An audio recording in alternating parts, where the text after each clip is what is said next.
হযরত জাবির রাদিয়াল্লাহু তাআলা আনহু থেকে বর্ণিত, তিনি বলেন, রাসূলুল্লাহ সাল্লাল্লাহু আলাইহি সাল্লাম দাঁড়িয়ে প্রস্রাব করতে নিষেধ করেছেন। হযরত ওমর রাদিয়াল্লাহু তাআলা আনহু থেকে বর্ণিত, তিনি বলেন, রাসূলুল্লাহ সাল্লাল্লাহু আলাইহি সাল্লাম আমাকে দাঁড়িয়ে প্রস্রাব করতে দেখে বললেন, হে উমর, তুমি দাঁড়িয়ে প্রস্রাব করো না। এরপর থেকে আমি আর কখনো দাঁড়িয়ে প্রস্রাব করিনি। দাঁড়িয়ে প্রস্রাব করা ক্ষতিকর কেন, আর বিজ্ঞান এ নিয়ে কি বলে? বন্ধুরা, আজকের কেন কি হয় এর এ আয়োজনে থাকছে দাঁড়িয়ে প্রস্রাব করলে কি কি ক্ষতি হয় তা নিয়ে বিস্তারিত। তাই আপনারা চ্যানেলে নতুন হয়ে থাকলে অবশ্যই চ্যানেলটি সাবস্ক্রাইব করে বেল বাটনটি অন করে রাখার অনুরোধ রইল। চিকিৎসা বিজ্ঞানের গবেষণায় দাঁড়িয়ে প্রস্রাব করলে পুরুষের যে সব মারাত্মক ক্ষতি হয় তা হলো, দাঁড়িয়ে প্রস্রাব করলে পেটের উপর কোনো চাপ পড়ে না, ফলে দূষিত বায়ু বের হতে পারে না এবং তা উপরের দিকে উঠে যায়। ফলে অস্থিরতা বাড়ে, রক্তচাপ বাড়ে, হৃদযন্ত্রে স্পন্দন বাড়ে, খাদ্যনালী দিয়ে বারবার হিক্কা আসতে থাকে।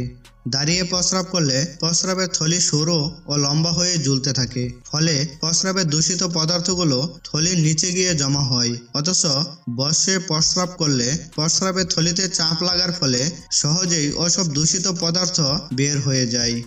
দাঁড়িয়ে প্রস্রাব করলে কিডনিতে অতি সহজে পাথর সৃষ্টি হয়। দাঁড়িয়ে প্রস্রাব করলে প্রস্রাবের বেগ কমতে থাকে।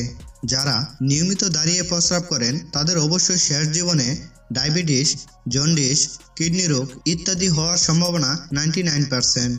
দাঁড়িয়ে প্রস্রাব করলে পুরুষের যৌনশক্তি কমতে থাকে এবং পুরুষাঙ্গ নরম ও তেনা তেনা হয়ে যায় এবং সহজে সোজা ও শক্ত হতে চায় না। উত্তেজনার সময় যদিও শক্ত হয়, কিছুক্ষণ পর কিছু বের না হতেই তা আবার ছোট ও নরম হয়ে যায়।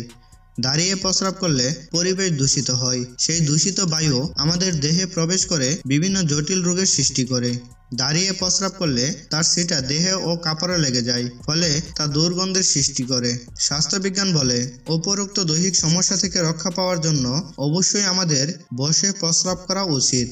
অথচ সর্বশ্রেষ্ঠ স্বাস্থ্যবিজ্ঞানী আমাদের প্রিয় নবী হযরত মুহাম্মদ সাল্লাল্লাহু আলাইহি সাল্লাম প্রায় 1400 বছর আগেই দাঁড়িয়ে প্রস্রাব করতে নিষেধ করে গেছেন এবং বসে প্রস্রাব করার জন্য আদেশ দিয়েছেন। হে আল্লাহ, আপনি আমাদেরকে হযরত মুহাম্মদ সাল্লাল্লাহু আলাইহি সাল্লামের সুন্নত সমূহ জেনে সে অনুযায়ী আমল করার জন্য তৌফিক দান করুন। আমিন। বন্ধুরা, আজকে এখানেই বিদায় নিচ্ছি। আবার আসবো নতুন কিছু নিয়ে আপনাদের মাঝে। সবাই ভালো থাকুন, সুস্থ থাকুন। Bye bye.